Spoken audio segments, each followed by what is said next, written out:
guys, and welcome back to the Intel Extreme Masters Shanghai. We've already had some insane games, and now it's the conclusion of Group D. It's going to be seeing who advances on for that 8th spot. Is it going to be Daisy, or is it going to be HyuN? That's right, the final spot now within this match. I'm quite looking forward to this one. I cast a great game earlier, Igers against Paul. You just cast an amazing series as well. Let's hope this one can live up to the rest of the games. Yeah, Newkirk Precinct is our first map here, guys, between Daisy and HyuN. And actually, these guys have already played today in the group stages. It was 2-1 in HyuN's favor, so Daisy's going to have to claw things back here. As it could be a bit of an uphill struggle, considering that in broadcasted games, Daisy has never beaten HyuN.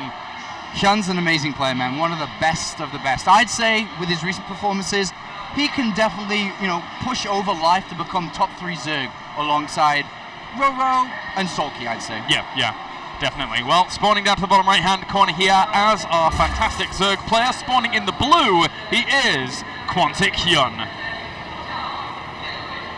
And spawning down to the bottom left-hand corner here as our red Protoss, we have Western Wolves, Daisy.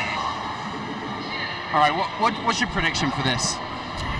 2-base assault from Daisy, I think. Yeah? Although that being said, his game against HyuN in the previous series. Did you watch that? I was casting the Igers game. I saw parts of the series, but basically Daisy actually defeated HyuN on this map when Daisy was on 6 bases. Really? Yes, so a huge macro game ensued. I'm pretty sure Todd watched the whole thing. I only caught the end of it. What was the main composition that HyuN was going for? HyuN's composition I wasn't paying too much attention to, sadly, at the very end. I was paying more attention to the fact that Daisy had Tempests and craziness going on, so it was pretty cool to watch. The game that I paid most attention to was the final game, which was on Neoplanet S with a 2-base play. So we could see a macro play here. Definitely possible. Definitely possible. It would be weird. I know Daisy is a player that can technically beat anybody, but I think it's going to be weird if HyuN wouldn't advance alongside Paul in this group. Yeah. Well, he's certainly predicted by a lot of people to do so. Good pro micro here, despite 2 drones blocking that, but we'll have to get out for now. And HyuN does throw that down with not too much opportunity cost miss there. And meanwhile, back at home for Daisy, Nexus first. So good economy opening here from Daisy at the very beginning. I'd have to go back on what you said earlier that I think Daisy's probably going to do some kind of 2-base play. Yeah? Or play incredibly greedy, one or the other. I don't think in a straight-up game he has what it takes to beat a player like HyuN. Yeah. HyuN is really that good. Yeah, he certainly is. And again, he's proved that time and time again against Daisy in the past. These guys have met each other 6 times in broadcasted series. And as I say, Daisy's always taken maybe a map, but aside from that, it's always gone HyuN's way. He's always played absolutely phenomenally, and it's been mostly in things like, European weekly tournaments and stuff like that, but very good play. This game is to decide the last player that moves on to the round of 8, which will happen soon. The players that have already made it through. Dongrigu Revival from Group A. We had Alive and Oz from Group B, Hero and MC from Group C, and then Port so far is the only player to make it through Group D, but one of these two is unfortunately going to fall down in the round of 16, fall short. Yeah.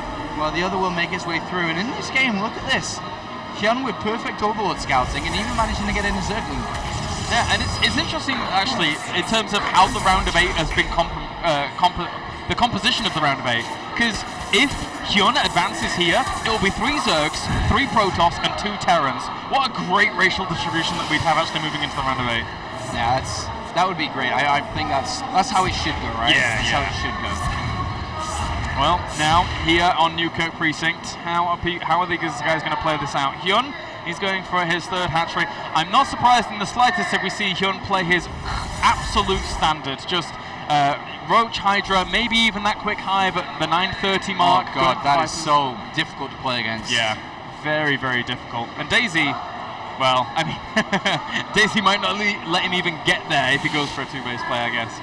Yeah, I mean, that's where I think that his best results in a best of 3, 5, and 7 would come from. If he was able to try to finish it before HyuN gets into rhythm. And even though Daisy, the other option that he could go for is really greedy playing, we've seen HyuN play in the qualifier for this tournament. that he played even greedier. Yes, very Double greedy. evolution chamber, 4th base down, mass drones, incredibly, if not triple evolution chamber, if I remember. On this map, in fact. On this map, exactly, it was, yes. Yeah, so HyuN certainly has the capability of doing so if he actually spots what his opponent's up to. Zergling, he's going to try and head into the 3rd base to see if it's there. Doesn't see anything there just yet, but does see that Mothership Core as well as Stalker. There is a 3rd base going down very quickly here though, Apollo. So HyuN could react in the greedy way that you mentioned previously if he wanted to. Well, I think he will. I think he will. He's a player that doesn't look like... He doesn't look at this and say, all right, time to try to put the aggression on, time to turn the heat up. Because when you do that, you run the risk of it not working and falling even further behind. So the usual approach that he goes for is saying, all right, well, let's just tech up, expand again, and mass drones, because that has a much, much higher success rate than obviously if it was to fail if you try to be aggressive. And interestingly enough, also Daisy's adding on his first Stargate here, so he's going to look to be aggressive with what I assume will be Phoenix here at the very beginning. It would be very interesting if he were actually to add on a few more Stargates, but I don't think that's going to be the case from Daisy. I don't think he's just going to blindly copy something that Munzik has done and shown with great success, but it's very much his own style and hard for anybody else to make work. And look at it, there's the 4th base coming down already at 8 minutes. Greedy. 8 minutes of 4th base is down. Only a single evolution chamber though. So what I think he'll start to do then is probably pile his gas a little bit more towards that Hydra and maybe even that fast infestation pit for Hive. Yeah, that would help him out quite considerably here. Interesting that he has a few Zerglings coming out. I guess he just wants a bit more map presence with those. Speed will be finishing up in a little bit, and he's adding on those extra gas guys as well. So a lot of gas is going to be coming in across those 6 with those range weapons started as well. And HyuN, that ever so effective mid-game focus that he goes for, could be in full swing very, very quickly. And look, he even scouts out those Void Rays. Fantastic. So upon seeing that, Daisy's actually opening up for an older style. It's a new old style. It's a style that came out months ago and then kind of slowed down a little bit and now is being used again here, which is the Void Ray production will keep up. The Twilight Council starts at +1 attack or halfway through +1 attack to be able to go over to +2, and also to get a relatively fast Templar Archives. With the fast Templar Archives coming down, he can go over to Storm, which is the splash damage you need when going Void Rays against Hydras, for example. Yeah. So. But look at this, a Spire's been thrown down instead of the Infestation Pit for HyuN. I think he's going to play a Mutilus switch from this. You think? Yeah, all 4 bases on gas, Hydralist play into a major Mutilus switch. Yeah, just bank it up and just go from that point on. And it's actually going to be a little bit harder to scout out that Spire, I think, at the 3rd base. Normally it will be at the natural or the main, but we'll see if Hallucinated Phoenix or something like that does go out for Daisy and cover every single base. That would be the one way that he would actually spot this, and there's those gases going down for that bank. And the thing is, he won't be sure if it is Mutilus or Corrupt to play. Yeah. But a very popular style is Hydras, which forces out maybe Colossus. Doesn't really force out Phoenixes because Hydras are very good against that. Storm is okay, but still not the best what you need to deal with Mutilus. So with all 4 gases, he will start to have a major income of gas, which I think that's what he's potentially aiming for here.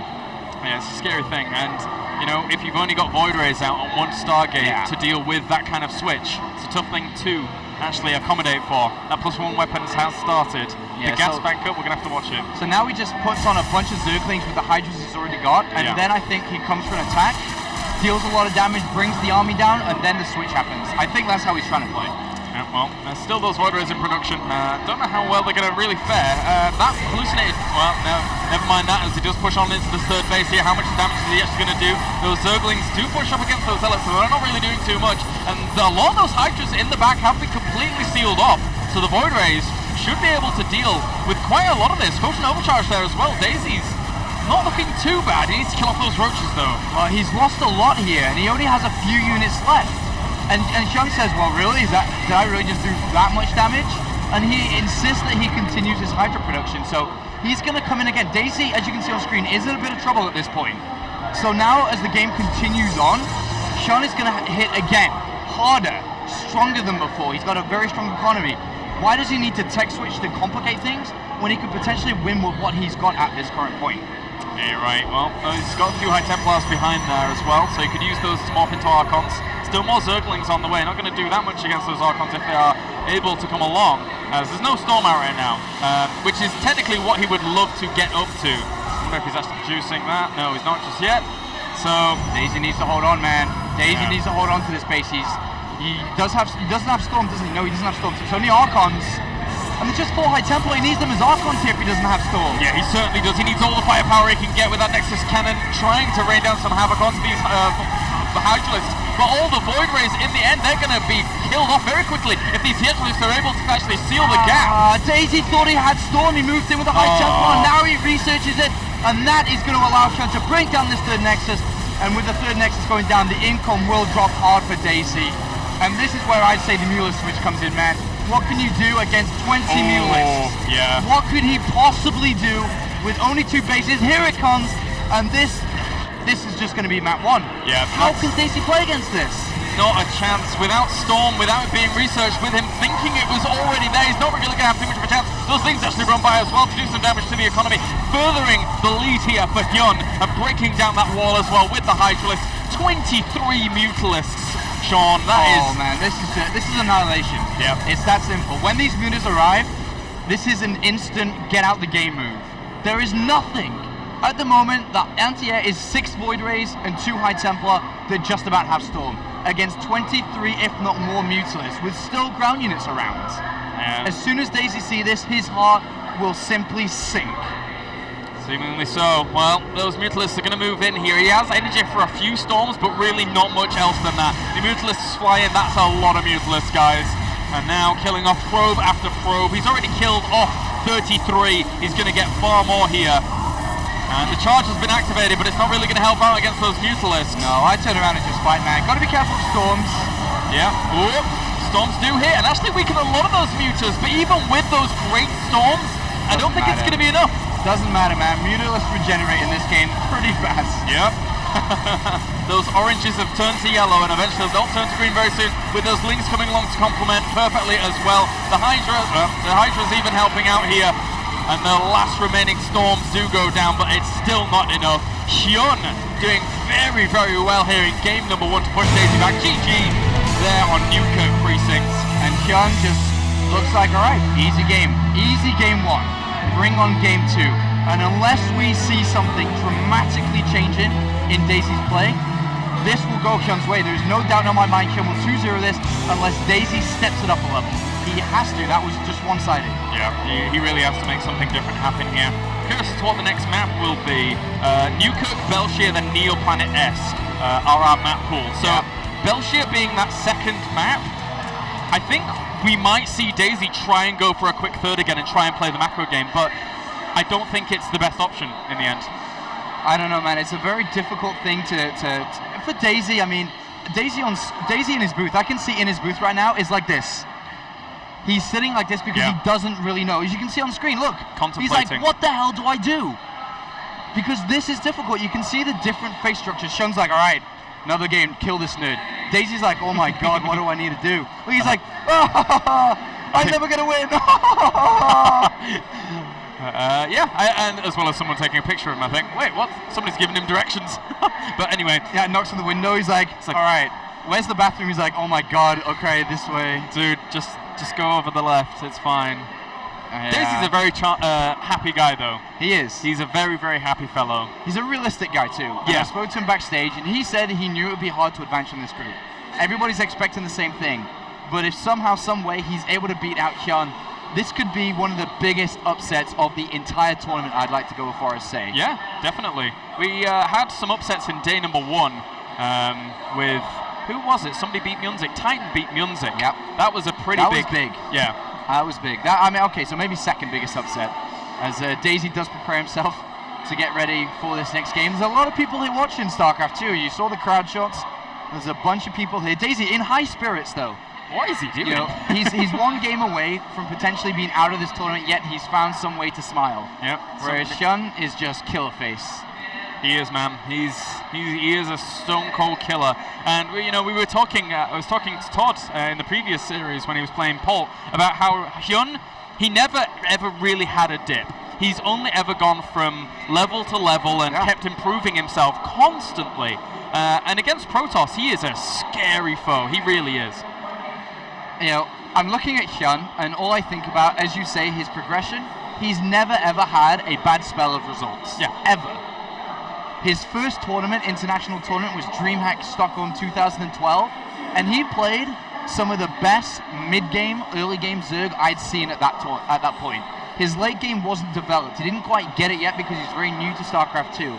Since that tournament, he went on to be the IPL Fight Club champion with like 18 wins in a row. Yep. He went on to go to deep in tournaments, round of 8. He went to multiple finals. And then finally, just a week ago, he got his first major win at DreamHack Valencia. He was able to pick up that win. But his results have just spiked him up from being this, all right, this guy's got potential, to being top 3 Zerg worldwide. He's phenomenal. And it's also very, very interesting that HyuN, who has, I mean, yes, he's Korean, and yes, he does have that practice regimen of a Korean player, but a lot of his play, a lot of it has been in foreign tournaments and even in weekly cups. So it doesn't take the entirety of just the whole Korean scene to get you up to that point, because HyuN, he had a second in a GSL, and then since then we haven't really seen him too much over in the Korean scene in GSL or WCS Korea, not over the very heights, but just being able to pull out the wins he does. Will though. You know, he's made his transition over to WCS America now, so he's got his sights set on other goals, and that one goal is the ultimate BlizzCon goal, which is playing at BlizzCon at the end of the year. He's rising up his ranks in the WCS ranking, having won Valencia, a Tier 2 tournament, has been a finalist at the MLG tournament, and is now playing in another Tier 1 event. So if he does well here, he absolutely has the chance to rise up. His current ranking is 18. Exactly. You need to be top 16 to play at BlizzCon. He's very close. A good result here puts him top 16. It puts him in that ranking, puts him in that position. And it's very important to note that being 18th with 1,450 points, he has only accumulated 150-ish of those points from actual WCS events. Everything else has been from other tournaments elsewhere, which is crazy. Insane. Yeah, absolutely crazy. He's in a similar boat to Jaedong, I believe, but Jaedong has even got into that top 16 now as well, as he's gained himself a few points over in Premier America, I think. Daisy, well, he's in a bit of a problem at this point because he's nowhere near that top 16 ranking. Nowhere close. He's he's struggling. He played in the round of 32 in Europe and fell out immediately, just dropped down straight away. He's down at 139.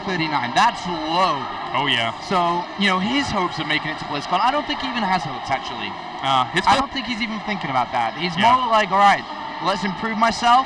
And more importantly, let's do well at Shanghai. Yeah. His first points for WCS points, in fact, are here. He's accumulated 75 points thus far for being in that top 16. And, well, we'll see now if he can actually carry on through, because game number 2 here is going to be important. It's going to be on Belshir Vestige to see if he can claw his way back against such a fearsome opponent in HyuN. Well, he's got to find a way. He certainly does. There's a will, there's a way. Where there's a will, there's a way, man. And, well, there's a will, there's a winning HyuN. It's not a 2-0. HyuN did not win that game. No. But yeah, where there's a will, there's a way. And, if he feels that he can beat HyuN, then I would never put it past anyone. Anyone who goes into the booth saying, all right, I'm going to actually do this. I can do this. Yeah. It is possible. Even though it's going to be hard, very close. Yeah, I mean, he won that macro game on Newkirk Precinct in their first series. So anything is possible, as you say. I think that on Belshir Vestige he's going to go back to that 3 Nexus style, but I would really, really urge him and try and going for something a little bit more aggressive. But when he went for a 2-base play on Neoplanet S against HyuN in the past series, he got crushed. He was greeted by fantastic defense, because his initial 4-gate with Warp Prism Assault just did not work and did not buy him the amount of damage he needed and the amount of time he needed to get that second wave of aggression up and running. I remember once we finish with these 2 players in Group D, we will be going over to the quarterfinals today. Yes. Scheduled, there are 3 quarterfinals meant to happen on the main stage, but I have a feeling because of scheduling issues with the late start, the 2-hour late start today, we may not be able to cover all 3, but there is a second stream from Nathanias. There is. And we'll obviously do our best to get as much StarCraft out there for the rest of the day. Nathanias are warrior in another country. But now we have, spawning up to the top left-hand corner here, currently one game up as our blue Zerg. He is HyuN. And rather impressive. As we have spawned in the bottom right-hand corner here as our red Protoss, we have Western Wolves, Daisy. All right, do you think Daisy can do it? Come on, man. Do you think it's in him? Do you think he's got it within him to pull this back? He's such a friendly guy, and I would love to see him do it, because he's one of the Koreans I talk to most, but I don't think he's going to do it. Yeah. It's against a player like HyuN. I don't want to sit here and doubt him, but it's HyuN, man. It's HyuN. He is arguably one of the best players in the world right now. Very strong. Yeah, definitely one of the best players with back-to-back finals. Yeah. That's impressive. From MLG final to DreamHack final, I'd say HyuN's one of the favorites to win the entire tournament. Yep. I think one of his weaknesses could have been Jaedong in the rematch, but Jaedong's gone, man. Jaedong lost in the round of 16. Where we are right now. Me and Todd were saying that because Holt and HyuN met in this group stage, they technically couldn't meet each other into the final. So imagine if we had that again. I would be so happy. It's a possibility, man. But yep. there are some other giants within this tournament that would like Huge. to stop that from happening. Of course, Liquid Hero is the big name that stands out more so than anybody else. But there are other players that are up and coming again. You know, like DRG, is he back in business? Is MC back in business?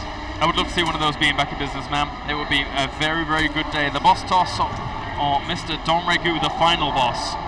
But now, Daisy, well, he delayed that for just a little bit, not too long, and he's going for Nexus first off the back of it as well. So, Forge going up, and he's going to play this out. It's going to be, I really do want to see a 2-base. I would love to see one, but I don't think it's going to happen. A 2-base from Daisy? Yeah. An Immortal in, or? Well, the thing is on Neoplanet S, he went back to his old style of 4-gate with Warp Prism aggression, yeah. Which in IEM Katowice, if you can remember, actually crushed Nurchio so hard, yeah. And then followed it up with an Immortal push. He tried that against HyuN, did not work out at all, so it would have to be something completely different, I think. Maybe Warp Prism, 7-gate? Maybe something Aim for like the that. ramp? Yeah, just go for the ramp and YOLO, man. YOLO it. Has to be. I guess it could also be like a +1 attack or something along those lines, but with him opening up with, you know, Nexus first, his options are limited. It's not like he can go for a powerful fast gateway attack. It has to be some form of tech. Like it has to be Twilight Cancel, Robo, or Stargate. Yeah. Could it be a Twilight Cancel DT play? I don't think so either. Belshevest is a 2-player map. It's very narrow, easy to scout. I think it has to be a fast third, an Immortal all-in, or normal play. Alright, well, we'll see what he wants to do. I'm personally a big fan of that latter, and now the probe's going to push this away. So far, not lost any probes to these two Zerglings. Arguably, if his micro is on tip-top form, he shouldn't lose any to this just yet. And they'll keep pushing those back with that Zealot coming to rendezvous as well. So, Daisy just keeping himself as composed as possible across these 2 base, whilst HyuN gets his third up. Oh, there we go. Gets one. +1 attack has started. It's very early here. And it's not been spotted yet. Curious to see the timing on his gases. If he actually wants to throw those down at his natural in just a bit. I mean, a +1 attack, usually, the way that it usually plays out from this position is for a fast third. +1 attack helps against any lings that come to try to stop it. Yep. Or it could be a +1 attack 6-7 gate. Robo. It's looking more and more like. I mean, I would have preferred it to be, if it was going to be an Immortal, then I would prefer the Robotics Facility first to get the Immortals out faster. But with the Robotics Facility coming down, if a Sentry follows that Stalker, we may see a Warp Prism. Yeah. And there's the Sentry. I think we may see a Warp Prism here. A Warp Prism into a 7 or 8 gate. Could be cool. Could be cool. I mean, why would you get the +1 attack? It's going to finish way, way too early, unless you were going to go for an Immortal push with both attack and armor upgrades. Yeah. But I and other Protoss players, I think, would also prefer a faster Immortal push rather than a later one with 1 upgrades. I wonder if he wants to. I mean, he's adding on gates behind all of this. He's adding on 3 gateways, so it's looking very, very similar to what he did on Neoplanet S with that Warp Prism play. As the Sentry is still in production, and there you go. There is that Warp Prism. So he's going to go for exactly the same thing. And this is followed up with an Immortal Push. He'll normally get an Observer after the Warp Prism, which in my mind was a slightly odd. Can you explain why we would get that normally? Borrow, Creep Tumors. Just borrow? Oh, for the Creep Tumors as well. Alright. I mean, vision of where you're attacking, up a ramp and whatnot.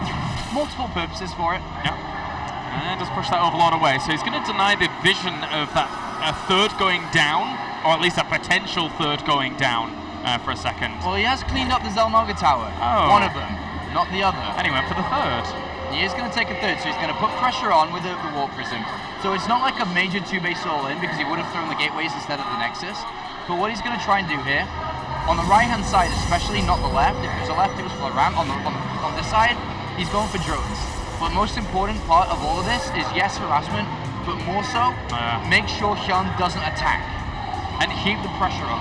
Up until that Overlord actually spotted that Nexus down to the bottom left, he's made this look exactly like it was on Neo Planet S in terms of that 2-base assault, but 28 lings in production with a Stargate going down. This is going to be hard to hold that third base. He hasn't done anything with the Warp Prism. HyuN's coming across the map. That's not what you want if you're using a Warp Prism. You're meant to keep him back to allow this third base to stay up. But if that gets cancelled, what is he left on? 4 gateways and a random Warp Prism and a Mortal? Like, it doesn't make sense. He cannot lose this third. Yeah, it's a bit of a mishmash here, and that Warp Prism is trying to find a way to try and do some abusing of this main base, but there's no room. There's no room. Defending, HyuN's attacking. Cancelled. Uh-oh. This is worse than uh-oh, Claris. Yep. What's worse than uh-oh? Come on, man. Uh-oh might be GG. Worse than that, Claris. Worse this than is that. tournament-ending, Claris. That's true. That's bad. Well, this is very, very, very, very bad. He supply block. 5 pylons. 5 pylons. 73 supply. HyuN's like, yeah, not gonna work. Yeah. Good try, man. Good try. And this is Daisy in a nutshell. When we look at Daisy versus HyuN. Yeah, it is. It is David versus Goliath. You try something.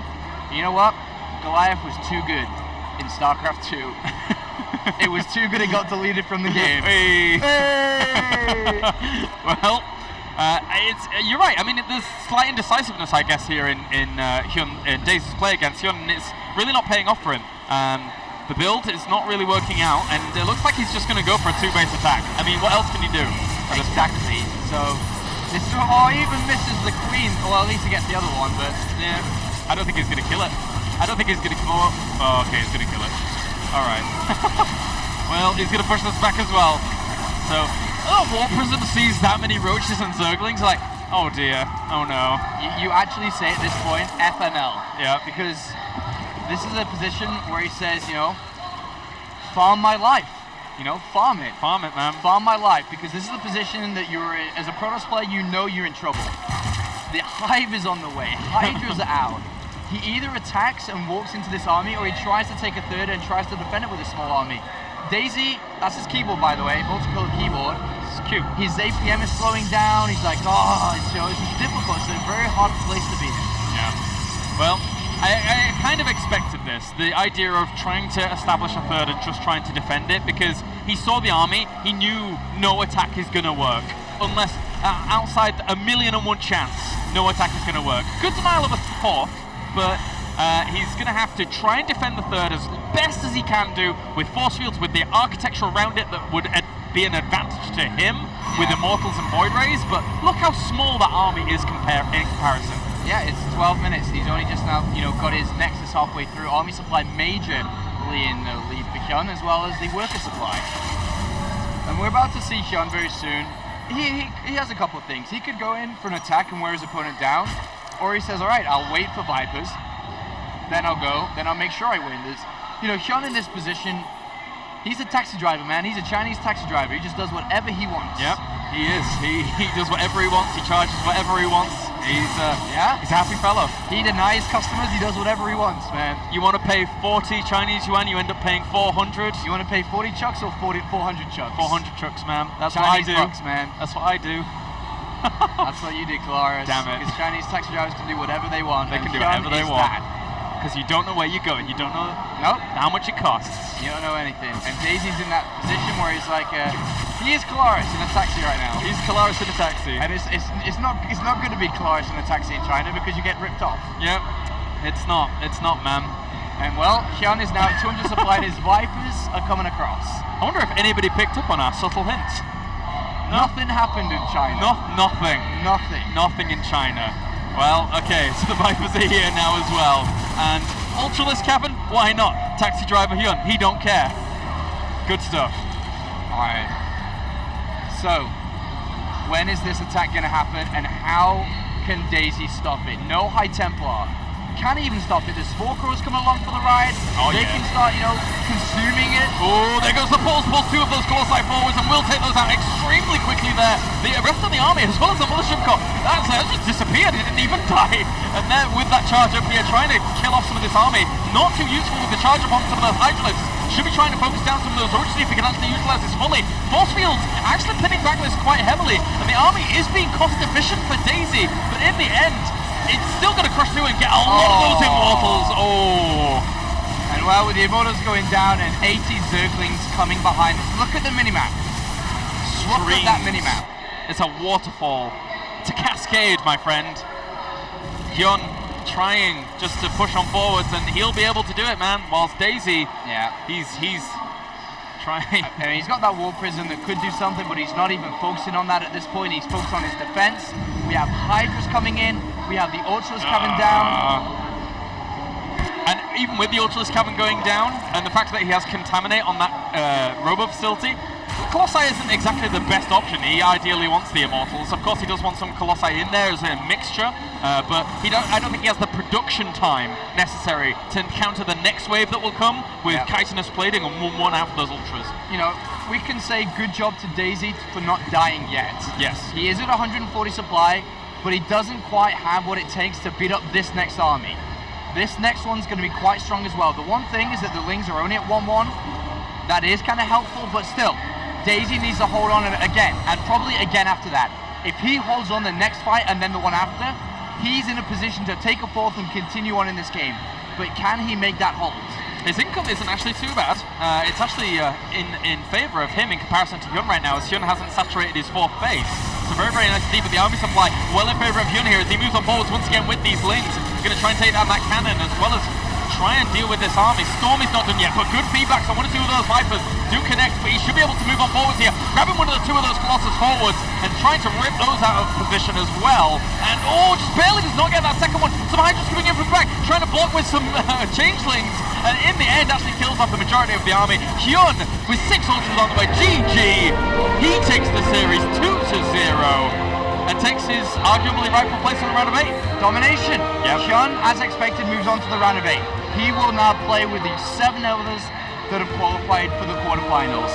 HyuN, of course, looking to go the distance in this tournament. If he's able to pick up a high finishing place, as mentioned earlier, he makes it in the top 16 WCS ranking, which is ultimately where he wants to be. Yes. He's a top 3 Zerg player. What would BlizzCon be without a top 3 Zerg player at the tournament? Exactly.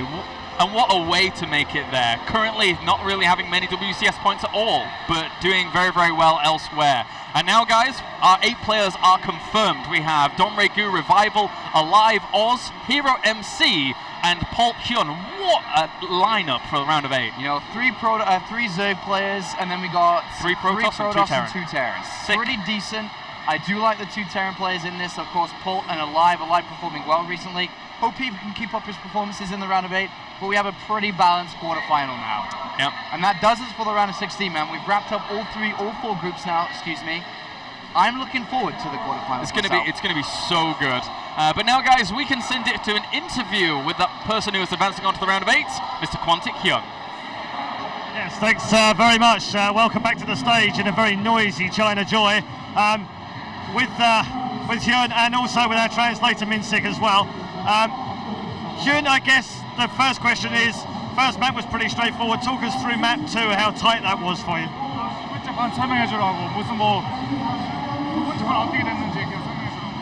두 번째 판은 처음에 저글링이 2개가 난입해서 많이 좋았던 것 같고 다 보고해가지고 편했어요.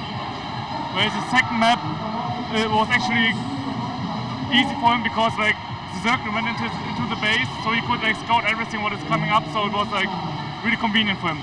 Okay, if he calls that an easy game, what did he call the game against Paul earlier?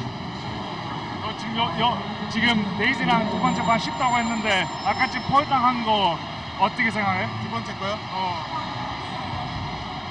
그냥 끝났다 생각해가지고 그냥 적의 물량을 보여주고 싶어서 막 들이대가지고 그게 페인이 된 것 같은데 많이 아쉬웠어요. 그래가지고. Especially the second game against Poland, he actually saw that he won it. That's why he was like still pushing him, and he just wanted to show him how strong Zerg is, like his power. But he kind of failed, and he was sad about it, disappointed. Okay, well, HyuN will get a chance to play Polt again, but he's going to have to meet him in the final now. He's got Hero in the quarterfinal. How does he feel about that matchup? 폴도 결승에서 만날 수 있는데 지금 다음 판 현덕이랑 하는데 어떻게 생각하는지. 일단 결승은 생각 안 하고 일단 당장에 할 8강 히어로 선수가 강하기 때문에 일단 그것만 생각하려고 해요. He won't think about the final yet because Hero is a really strong player, so he wants to focus on the next match first, and then we will see. All right, well, thank you very much. Congratulations. HyuN is our last man who has qualified for the quarterfinals. If you thought you were watching StarCraft, think again. You're watching League of Koreans. All 8 fill the quarterfinal space. We'll be right back with more from Intel Extreme Masters in Shanghai. It's the quarterfinals next. Don't go too far away.